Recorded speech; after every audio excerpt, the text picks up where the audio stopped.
Well, I've been scouring the headlines this morning about Gil Hodges entering the Hall of Fame in Cooperstown. Some say it's 50 years too late. Some say, he should have been in a long time ago. But the solace is every number on the rafter of Citi Field now, including, I believe, Keith Hernandez, is in the Hall of Fame. So, Lou Terminello, I turn to you because you're the Mets expert. You love the Mets. You followed them. I'm sure you were in the thick of it with 1969. First of all, to have every number up there now in the rafters, except for Koosman, or is Koosman in there? I don't know. Koosman is in there. Koosman is retired. They retired Koosman's number last year, but Koosman is not a Hall of Famer. But for the most part, a lot of those guys are in the Hall up there. And how does that make you feel as a Met fan that across town you've got the Yankees touting all those guys, yet the few on that roof are in the Hall of Fame? And, of course, Gil Hodges joining the ranks is a big deal today. Well, first of all, thanks for having me on, Alex. I always appreciate being on with you. Baseball teams, sports franchises view retired numbers differently.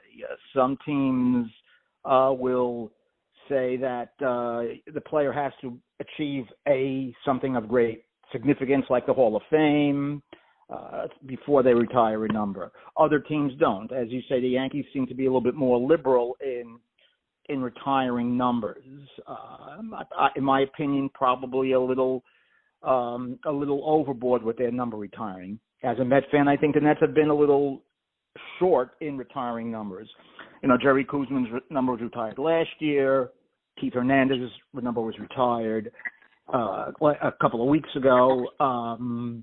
Gil Hodges, his number was retired the year after he passed away in 1973, and was retired in I think it was May by the Dodgers, which is almost hard to believe that the Dodgers didn't retire Gil Hodges' number earlier, considering how much he's meant to their history, both in Brooklyn and in Los Angeles. Second year in Los Angeles, Gil Hodges was a starting first baseman on a team that won the World Series in Los Angeles against the Chicago White Sox.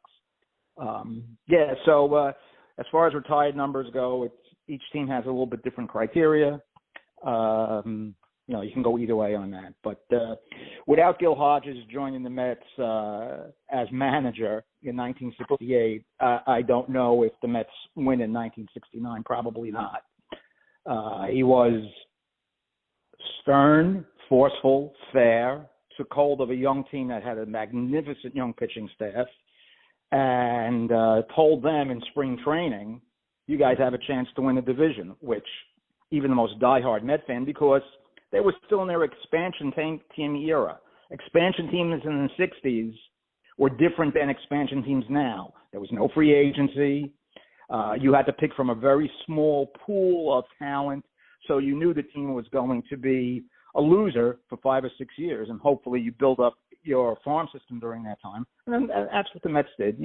Obviously the gem was Tom Seaver, but Jerry Koosman, Nolan Ryan, they all contributed. Bud Harrelson, they all contributed in '69. But without Gil Hodges, I don't think the Mets win. I really don't. I think it's also fitting this comes in the 60-year anniversary of the Mets. I mean, and then this week alone, everybody's thinking about 1969. If you follow this week, the moon landing anniversary. So it's really been a throwback kind of week, if you will. Absolutely. And it's funny. I remember the day of the moon landing. The Mets were in Montreal. And, I believe they lost the first game to the expansion Expos, and they came back to win the second game. And then after we watched that doubleheader on Channel 9, because in those days 135, 145 Met games were televised locally over the air, free TV. We all watched the moon landing that night. So yes, that was a wonderful summer for me personally. As a kid growing up in high school, the Mets were a day in and day out story that year. Now I know his daughter is going to induct him today, which is special. But I also remember in ceremonies at Shea Stadium, didn't his widow Joan sometimes come to games? I remember she was very involved. Yes, Joan is still alive. She's still alive. She's 95. She's still alive. But she's unable to travel to Cooperstown, and that's why his daughter, and I believe her name is Irene, is going to give the speech today. But Joan is a lot of events back in the day. Yes, and Joan was obviously a big proponent of Gil getting into the Hall of Fame, and was disappointed year in and year out. And it's really strange how these Hall of Fame voters put some guys in and some guys don't. I believe that Gil Hodges should have been in the Hall of Fame many years ago. I mean, some of the guys who are in the Hall of Fame, I'm not going to start picking on certain people, but there are people who really, you look at their achievements and you say, wow, why is this guy in the Hall of Fame? But Gil got there. At least he got there today. But he should have been there a long time ago. Lou, let's talk about that season unfolding, because obviously they beat the Orioles, but it just seems like from all the highlights, they had magical time after time out there in Flushing, and you got to believe became the phrase of the day back then. Well, that was in the pitching era, and the Mets, as they were going through that expansion era, remember they started in 62, and you saw it in 67. Seaver was a rookie. He won the Rookie of the Year. The Mets still lost 101 games that year. But Seaver won Rookie of the Year. And he was 16-13. Harrelson came up. You saw that he was a great defensive shortstop. Obviously, he wasn't a great offensive shortstop like we have today, but the game was different. The game was a pitching-dominated game, so much so that after the 1968 season, the 1969 season was the first year that the pitching mound was lowered from 15 to 10 inches because the pitchers were so dominant in 68. But you saw that the Mets were starting to get some young players, and then in 68, Koosman came. He won 19 games, and he missed Rookie of the Year by one vote to the great Johnny Bench. It was so tight, the Rookie of the Year, that one writer split his vote between Koosman and Bench. So the Mets traded for Tommy Agee. Tommy Agee was beamed in 1968 in spring training by Bob Gibson. So his 1968 year was basically a waste. He batted .217 or something like that. But the next year, he was recovered, probably had a concussion. Nowadays, he might have been out for the whole year with a concussion, but the medical technology wasn't what it is today. But in 1969, Agee hit 26 home runs, played a great center field, and 26 home runs in 1969 was the equivalent of 40 today. And Cleon Jones batted .340 that year. He was a terrific right-handed hitter, and Gil Hodges managed the club expertly. I mean, there was only two players who played every day. Well, three players, excuse me. Jerry Grody, the great defensive catcher, Cleon in left, and Agee in center, four, and you had Harrelson at shortstop. But at second, first, third, and right, it was a platoon system. In right field, you had Swoboda and Archamsky. At second base, you had Al Weiss, who had a big 1969 World Series, and Ken Boswell, the left-hand hitter. At third base, you had Wayne Garrett. You had infielders like Bobby File. You had the glider Ed Charles as the right-handed batter, the veteran presence that they needed. And at first base, Cranepool was the left-handed hitter, and he just platooned a lot. And the Mets had a pretty deep team, and they had a good bullpen. McGraw, Ron Taylor, Danny Frisella, and Gil knew how to manipulate and manage them expertly. And like I said, without Gil's leadership, I'm not sure that miracle would have happened. The Mets were reeling downward, and it looked like they were going to have a great year, but they were not ready to finish first. So this was middle of August. It could have been like August, maybe around August 14th or 15th, somewhere in there. They played a doubleheader against the Houston Astros at Shea. They got walloped in both games. In the second game, Cleon Jones kind of loafed after a ball in the outfield. Gil called time, not to take out the pitcher, to take out Cleon Jones. And he sent a message to the team that you can't feel sorry for yourself. You got to hustle to the end. And that was a lasting mark as the team ended up going 38-11 their last 49 games. I'm almost sure it was 38-11. They went from 9.5 games out to winning the division by 9 games. They swept the 2-game series against the Cubs at home in early September, cruising with a complete game. The famous Black Cat game, where a black cat walked in front of the Cubs dugout. It was a magical season. It was one of those situations in sports, whether it's baseball or whatever sport. It's unforgettable. There could be other great seasons, but you never forget that one because there were just so many unforgettable things. And Gil kept them on an even keel. Well, and the other thing I was thinking of is that 69 team was just a team of regular guys. They weren't these egomaniacs that we see now. And I think that's why Queens took to them a little more. Just besides the winning, they were likable guys. And Buddy Harrelson's always been a likable guy. Like, I've met him multiple times. Like, what a stand-up guy. And that was the 69 Mets, right? They were just a stand-up team. Absolutely. The Mets won in 69. They contended till September in 70, and then they lost like 6 out of 8 to the Pirates, who eventually won the division. Very good Pirate team. Then the Mets won in 73 with Yogi Berra as their manager. But the loss of Gil Hodges to the heart attack and something else that in Mets history is overlooked. Larry Murphy, their general manager, had died. Johnny Murphy had died a couple years earlier. He was the architect of putting the team together. Losing a general manager and Gil in a matter of a couple of years really killed what should have been the Mets being a dominant team, at least through the early part of 70s. I mean, dominant. They made the general managers that followed Murphy made some bad decisions. They weren't qualified. They lost Whitey Herzog.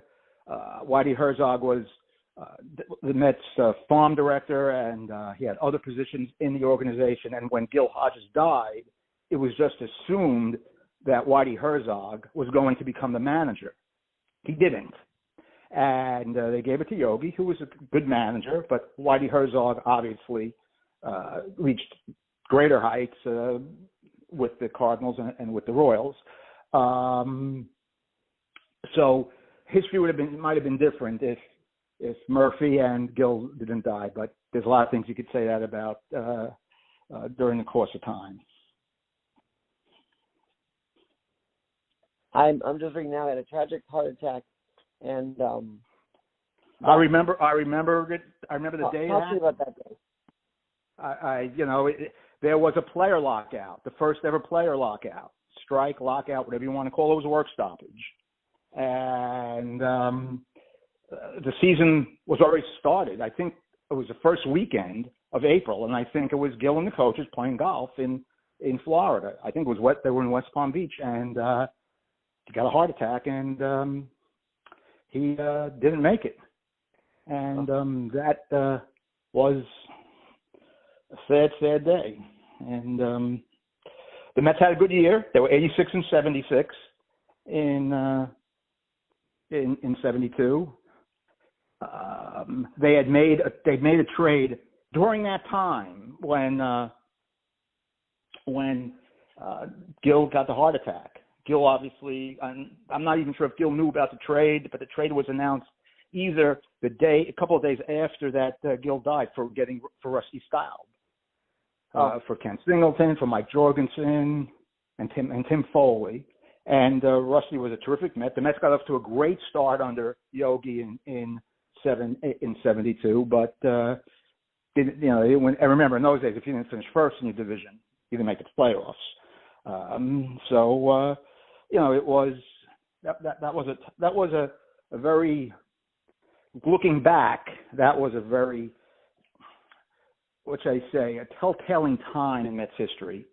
You could always say, what if Bill hadn't died? I know you have some gripes with the way the Mets organization has handled Seaver, but with Gil, do you think they've kept his memory, his spirit, culture alive, or no? No, I think they in that, with Gil, they've done a good job. I do. I mean, they retired his number immediately, and they kept his memory alive. And it's funny you mentioned Tom Seaver. I mean, July 24th, 1988, 34 years ago today, I was at Shea Stadium when they retired Seaver's number. He had just retired 2 years earlier, and officially retired a year early because he actually tried to make a comeback with the Mets, but his knee was too badly injured. And the thing is, after Seaver's number was retired, then the statue should have gone up. Not this month. The statue is great; it's beautiful, but that was 30 years overdue. But that's how it goes. I understand that one of Seaver's family members, I think one of his daughters, is going to be in Cooperstown today. And if Seaver was alive today, he would say, without Gil, Mets don't win in '69. But he told them on his speech, because I'm sure he mentions them in his Hall of Fame speech. Oh, I'm sure he does. Yep. And Tom Seaver was the most consistent pitcher I ever saw. But you can. I'm sorry. No, do you think Gil would have been an amazing manager today? Because as I said, he didn't deal with egos on that team. It seemed like. I mean, they were just a group that put their head down and played. Now you got guys looking at the freaking ball as they hit it. They just pump their fist every strikeout. It just gets ridiculous. Could he have handled these guys well in the culture of today? I would say yes. I mean, I'm not going to compare him to Buck Showalter, but Buck Showalter has a respect to the players. To me, Buck Showalter is the reason why the Mets are contending today. He treats them like men. Remember, Gil Hodges, I believe, won the Bronze Star because he was in Okinawa for sure, in the Battle of Okinawa, and so he had that military background. He had that soft but firm demeanor. Yeah, and I think he would thrive today. I do. The players would respect him.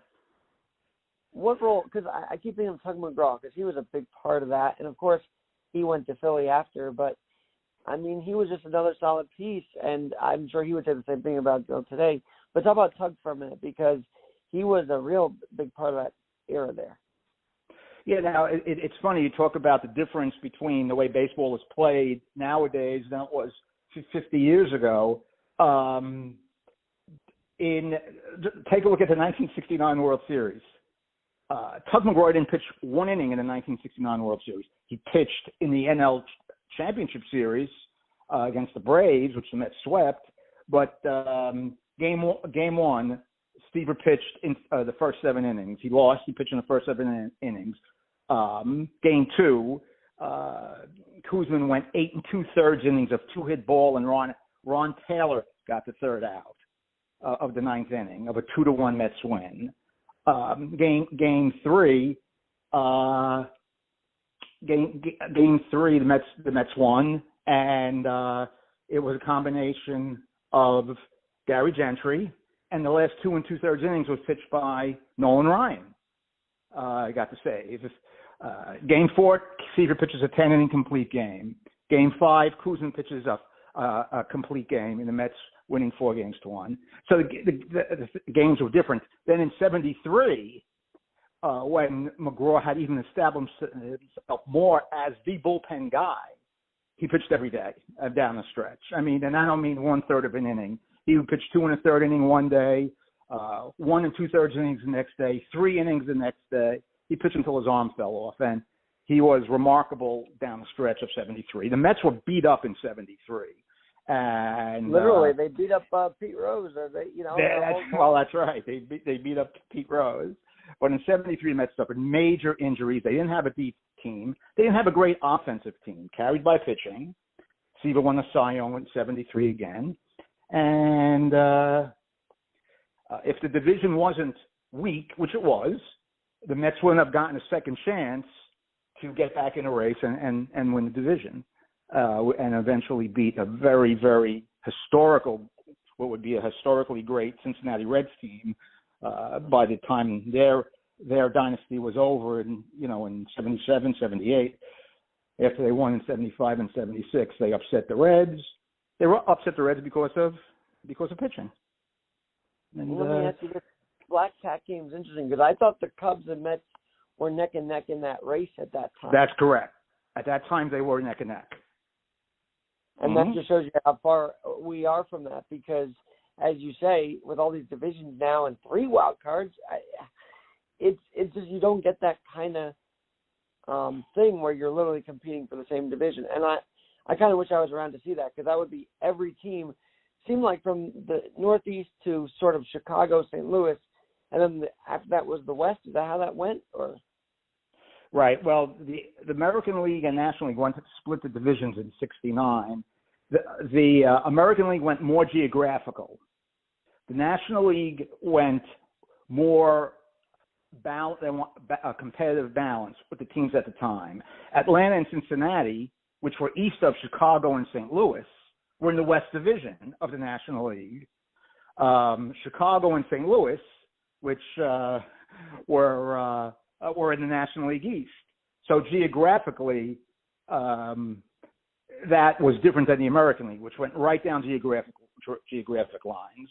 They put the Chicago White Sox were not in the American League East; they were in the American League West. But the Chicago Cubs were in the National League East. If the USC and if they can play in the Big Ten now, I mean anything's possible. Well, yeah, that's true. But 50 years ago, that was like a head scratcher. But it led to a great rivalry between the Mets and the Cubs. And go ahead. I'm sorry. No, do you think that get to that rivalry for 1 second because my dad's a huge Cub fan, so he'd want to hear. He probably remembers it as well as you do, actually. Right. Well, Leo DeRocher, obviously a great manager, managed the Dodgers, managed the Giants. He later managed the Astros, but he managed the Dodgers in Brooklyn. He managed the Giants in New York. He was the Cubs manager. The Cubs at that time only played day baseball. There was no lights in Wrigley Field until 1988. They played the same 8 guys every day, unlike the Mets, who played like I said, Gil platooned, and the Mets played basically 23 out of 25 men on a rotating basis. Many people believe that the Cubs playing the same 8 guys for the most part every day in day baseball in the summertime kind of wore them out. And the Cubs had a terrific team. They had Ron Santo, Hall of Famer, Ernie Banks, Hall of Famer, Billy Williams, Hall of Famer, smack in the middle in that lineup. Don Kessinger was their shortstop, excellent. Glenn Becker, an excellent second baseman. Randy Hundley, father of future Met Todd Hundley, a couple, 20 years later, was their catcher. They had a terrific pitching staff, Hall of Famer Ferguson Jenkins, Bill Hands, a New Jersey boy. They had a really good team, but they fell apart after middle of August. They just felt the Mets' breath breathing down their neck, and they couldn't handle them. I got to ask you this because obviously Gary Cohen and Howie Rose were Queens boys. They romanticized 1969. So do I. But as a Jersey kid, is that romanticization for you different than them because they were really in the heart of this, or did you feel that same? No, not different at all. I mean, as the Mets theme song says, East Side, West Side, wherever you are, you felt it. being a Jersey boy, being in Hoboken, New Jersey, which is you could see the New York skyline from where I grew up. You felt it. I didn't know that. Pardon me? You and Frank Sinatra grew up in the same town? Yeah, he's the most famous Hoboken birth. Maybe I'm like about 500. Yeah, no, you felt it. We felt it. All the my Met friends in the neighborhood felt it. You felt it. Even people who aren't Met fans were connected to it. It became that kind of thing. It was the thing about baseball, about pennant races, especially like in those days. It was tense, like we said a couple of minutes ago. Well, you can't say, well, if we don't finish first, we're going to make the playoffs anyway. No, it was intense because every game was its own story. You had to finish first. It was intense. It was nerve-wracking. And it was fun. Well, let me ask you this, because you mentioned all sides. What about the television radio?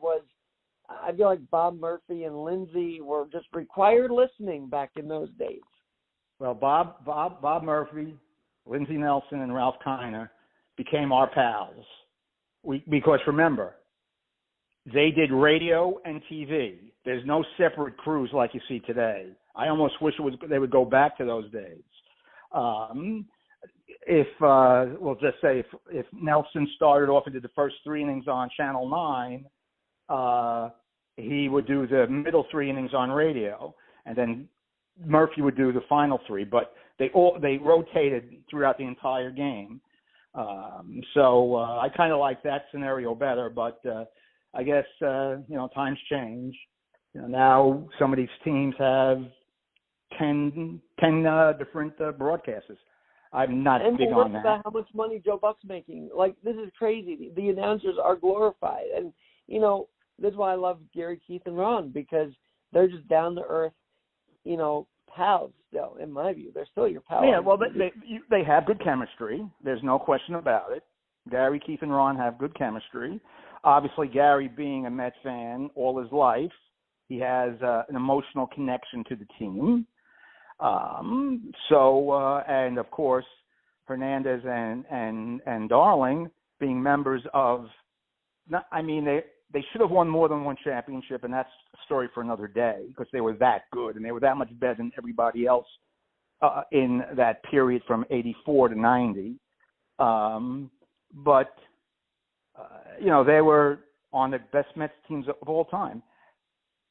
The day that the Mets got Keith Hernandez, which I was shocked when the Mets made that trade, because I said, okay, we knew he had some issues with substance abuse, and I guess that's why the Cardinals traded him. But the day that the Mets got Keith, on June 15th, 1983, which in those days was a trade deadline, not at the end of July like it is now, to the time he left the Mets had the best record in baseball. They should have won more than one time. But that's a story for another day. You told me that off air multiple times. It's just, 86 and then 88 was another one. They win the division, and then it just didn't happen in the postseason. Does Gil Hodges, does he inspire generations of Queens athletes after the fact? Does he just inspire this borough from 69? Like, he left that much of a mark that it impacts I would say so. I would say Queens and any of the Brooklyn people that are still connected, who have lived there, who passed from generation to generation. I would say yes, because the Brooklyn Dodgers in the 50s, I know they only won one championship in 55, and then they won in 59 when they were out in their second year in Los Angeles, with basically the same Brooklyn group. But from 47 to 57, the Dodgers won in. Well, let's go back. In 46, the Dodgers and Cardinals finished first, tied. But the Cardinals beat them in the tiebreaker playoff. The Dodgers won the National League pennant in 47. They lost to the Yankees. They won it in 49. They lost to the Yankees. In 50, they lost the pennant by one game on the last day of the season to the Phillies. In 51, they blew the big lead in August to the Giants and lost the 3-game playoff to the Giants. In 52, they won the pennant. In 53, they won the pennant. In 55, they won the pennant and their first ever World Series against the Yankees. In 56, they won the pennant. They lost to the Yankees in 7. That's an amazing run. And then for that team to leave Brooklyn because the city wouldn't give them the stadium, and again, that's also a story for another day. I mean, that's an amazing run, and that's the romanticism that people to this day have with that Brooklyn Dodger franchise for those 10, 12 years. And Gil was part of it. Here's what I've understood. Pardon me? O'Malley could have kept them here, is what I've been under the understanding of the last. It's not that easy. Robert Moses played a big part in basically forcing O'Malley out, and then O'Malley got free land from the city of Los Angeles, but he didn't want to go. He did everything he could to stay. But that, like I said, that's a story for another day, I guess. But it's all connected, because then you have Fred Wilpon, who grew up around this whole era, and people get mad at him for making the Robinson Rotunda, but in a way, just like he tried to carry Gil's legacy, I think, as owner of the Mets at the time, or, years later, he wanted to just carry that whole era with him into Citi Field. So my next question is, does the Rotunda bother you? It doesn't bother me. I don't know why people give it. Well, the Jackie Robinson Rotunda doesn't bother me. Do I think it would have been better if it was named after Tom Seaver or Gil Hodges? I would say yes, and they could have still honored Jackie Robinson, because Jackie Robinson is universal to baseball. But I don't have a problem when I walk into Citi Field and I walk into the Jackie Robinson Rotunda to get to my seat and go up that escalator. I don't feel, oh man, this is not right. No, it's fine. But what about the Ebbets Field obsession? Does that bother you or no? I'm sorry? The Ebbets Field obsession, which we clearly see with Citi Field. I mean, he wanted to look like Ebbets Field. That does not bother me. That doesn't. I mean, the stadium is beautiful. Yes, it looks a little bit like Ebbets Field from the outside. That doesn't bother me. What bothers me is sometimes the Mets have been late into honoring their past. And I think, thanks to our friend Jay Horowitz, who was the alumni relations vice president for the Mets, I think he's trying to rectify that, especially now with Steve Cohen as the owner. And I'm not blaming the Wilpons. The Mets were they couldn't make a decision on which way to go. Like I said to you a little while ago, I think the Yankees go overboard. Do I think Paul O'Neill deserves to have his number retired? I don't. He was a terrific player. Number retired. Posada, number retired. Bernie Williams, number retired. I don't think so. That's just me. That's just my opinion. Well, certainly they had the impact, but it wasn't the 2, 3, 4, and they were great. They were outstanding players. Don't get me wrong. They were outstanding players, but the Yankees are the gold standard of baseball franchises, of baseball history. Babe Ruth has his number retired. Joe DiMaggio has his number retired. Mickey Mantle has his number retired. Whitey Ford has his number retired. Derek Jeter has his number retired. Those are, you can't put Posada, Williams, Paul O'Neill on that level. That's just my 2 cents. But again, everybody does it have different criteria. The Yankees have won 42 pennants. Their success story is unmatched in baseball since they got Babe Ruth in the 1920 season. Everybody looks at it differently. Well, I gotta say this. As you know, the Viscardi School and the 1969 Mets had a very close connection. You had Seaver going out there through Iris Katz, actually, the sister of Fred Wilpon. So I got to give them kudos for being in the community years later. Tom Seaver, Buddy Harrelson, Ed Charles. I mean, those are the big three that I can think of that came out to Viscardi. So not only were they great on the field, they were in the community, Lou. I think people don't realize that. You see, another thing, you go back, you're right about the community, and that's another reason why Gil Hodges was loved. Gil Hodges' house was right in Brooklyn with him and his wife and his kids. And when he went to when the Dodgers moved to Los Angeles, he kept his house in Brooklyn. And when he became manager of the Mets, he was there. It's not like he moved to Long Island, to the North Shore, or to Westchester County, or to Bergen County, New Jersey. He stayed there, and I think that's a connection that Gil has with the public, not only in Brooklyn but with the public in the metropolitan area. He was kind of a regular guy for all he accomplished. Like I said, I think he was a bronze medal recipient. And all these guys were kind of regular, if you will, because I don't know if it was the same in '69, but I know in the '50s these guys had second jobs. Okay, baseball. That's right. Like they walk to the park carrying their cleats, and then they play ball. They're not getting these $1 million jets unless you're Juan Soto, who has to take a trip to the LA because he turned down the Nationals. Don't even get me started about that whole thing. But back in the day, they had second jobs. I think some of the guys were actually lawyers and accountants. Bobby Brown was actually, I think, he was not just a ball player. So a lot of these guys were not just players back in the day.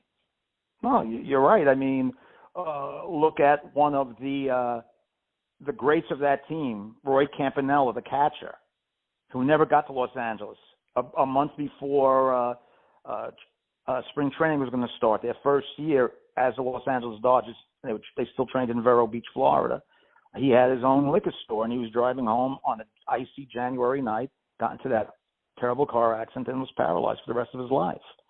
Again, I don't think Juan Soto is going to be doing that now or when he gets his next contract.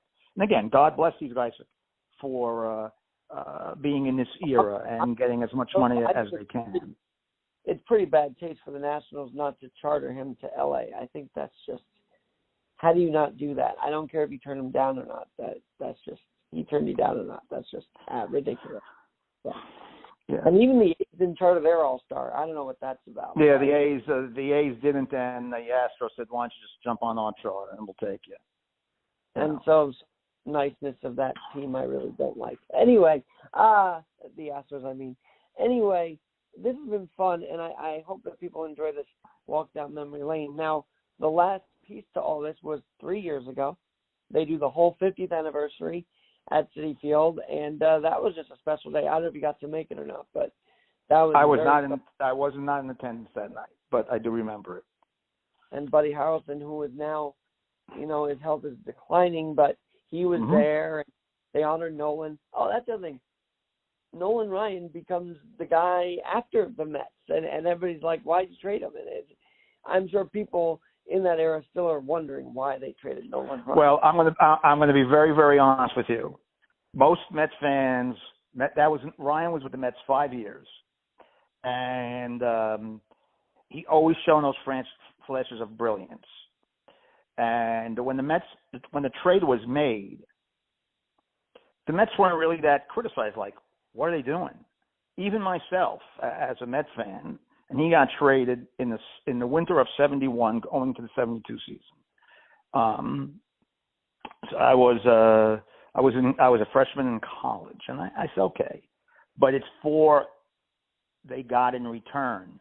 They got Jim Fregosi, who was an all-star shortstop, and they wanted him to play third base. But Jim Fregosi in the last year and a half had declined rapidly as a ball player. He was a disaster as a Met. His range was gone. His power was gone. If they had traded Nolan Ryan for Richie Allen, who was the MVP in '72 for the Phillies, he just got traded from the Phillies to the White Sox. That would have been different. But he was a former Phil, a former Cardinal, but it's who the Mets got in return. They got nobody in return for this great pitcher, this unique pitcher. His first year with the Angels, he threw a no-hitter. I think he threw 2 no-hitters. I think he threw 1 in Kansas City and 1 in Detroit in '72. Went on to throw 7 no-hitters. Just a very unique pitcher who was taught by Mets pitching coach, former Brooklyn Dodger, teammate of Gil Hodges, Rube Walker, and all those Met pitchers, Seaver, Kuzman, Nolan Ryan, Gary Gentry, they all threw the same way, using their bottom trunk, their legs, to generate their pitching efficiency. And unfortunately, Nolan Ryan's pitching efficiency came after he left the Mets. And would last really long into 1991. Hey, Lou, one other thing, are the Mets going to keep this division lead, the current day Mets, because they're now literally, the Braves are only a half a game out now after this weird series against the Padres. I don't know. I think it's the heat. I was thinking the Mets might win at least one or two, but they just look lackluster right now. The Mets look a little lackluster, a little tired. They're not hitting. They didn't hit even when they won 3 out of 4 against the Cubs last week. They did win the first game 8-0, but the other 2 games that they did win, they were struggling at the bat.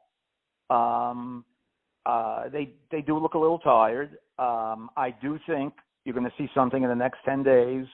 They've added a bat with the kid from Pittsburgh, Vogelbach.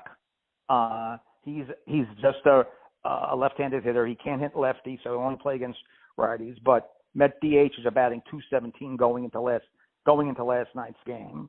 So the DH position, which we all thought coming into the season was going to be a positive for the Mets, with Dominic Smith from the left side and J.D. Davis from the right side, has not come to fruition. And so the Mets are going to have to upgrade. That's why they made that trade with the Pirates. And I think they're going to make another trade. I think they are. They got to increase the offense. You know, how many times are you going to send Smith down before he gets it right? It seems like he's struggling this year a little bit more than other years. But you just mentioned at the bat, and I have to ask you one more thing. Casey at the bat. Okay, so the Mets fan base is spoiled with Casey. They love him, the Stangalese. Then there's a bit of a lull until 68 when Hodges comes in. But tell me, was there symmetry? Was there a connection, a synchronicity between Stengel and Hodges? Well, when the Mets became an expansion team, obviously there had been no National League Baseball in New York for 4 seasons. The Dodgers and Giants left at the end of the 57 season. So the Mets, and they only had a pool of 15 players to choose from. It's like I said, it's not like today. The Mets and the Astros, the Angels and the Senators, which joined the American League the year before, they had a very small talent pool to pick from. So George Weiss, who was a former Yankee general manager, became the Mets general manager. He started picking players that the fans knew.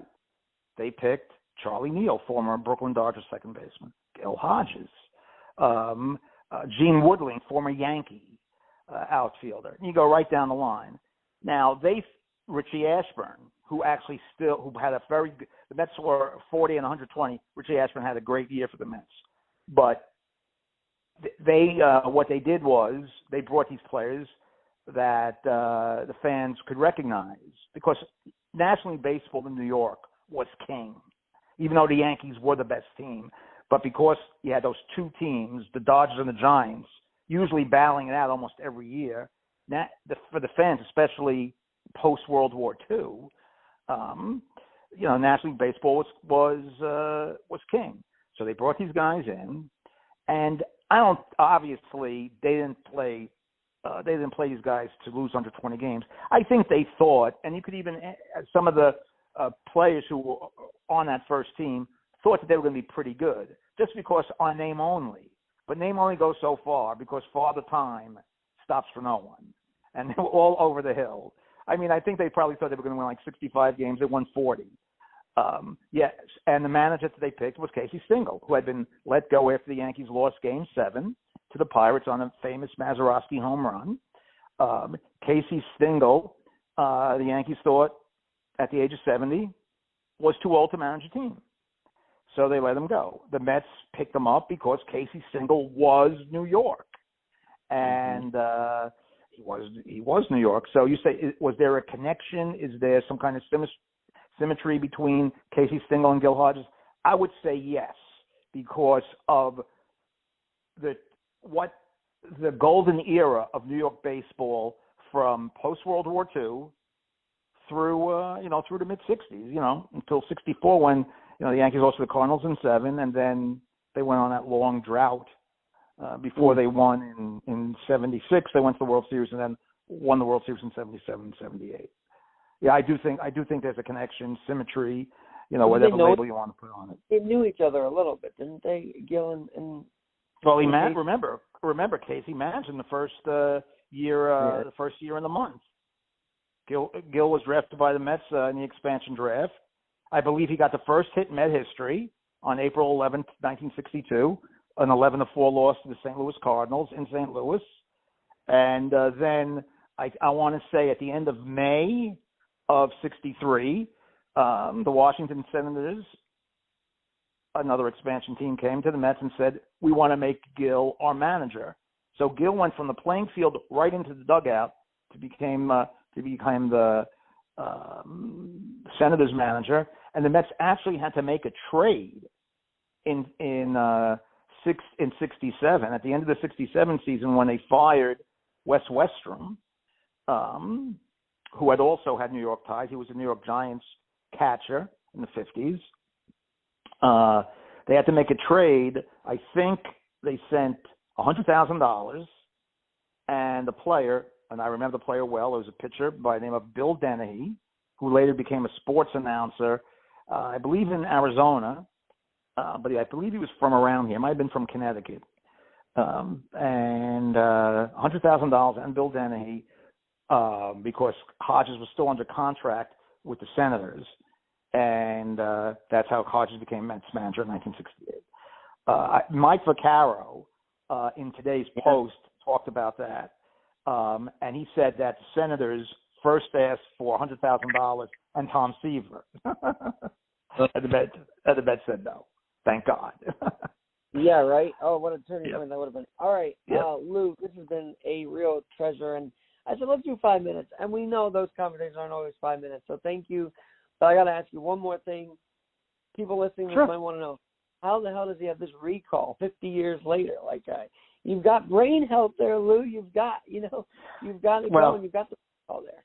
Well, I appreciate that. It was a goal. I love sports. I love sports history. And the summer of 69 was just memorable for me. And, and I thank you for giving me the opportunity to talk about those days. I couldn't think of anybody else to talk about on like last minute, especially. But I said we got to talk about this because I know Lou would have the answers that I was hoping to hear. So thanks again, sir, and we will have you on again for sure. Anytime, I'm always there. Just give me a buzz. Thank you, Alex. You do a great job. Thank you, sir. I'm Alex Garrett. We're always adapting, and Lou's got a story of adapting. I'll maybe ask him about one day. I'll have to ask him off air if he's comfortable sharing it. But for now, he's our sports guy, and I love that. And he's just beyond sports. He's just a great dude, and I always love our conversations. I'm Alex Garrett. Stay tuned for more.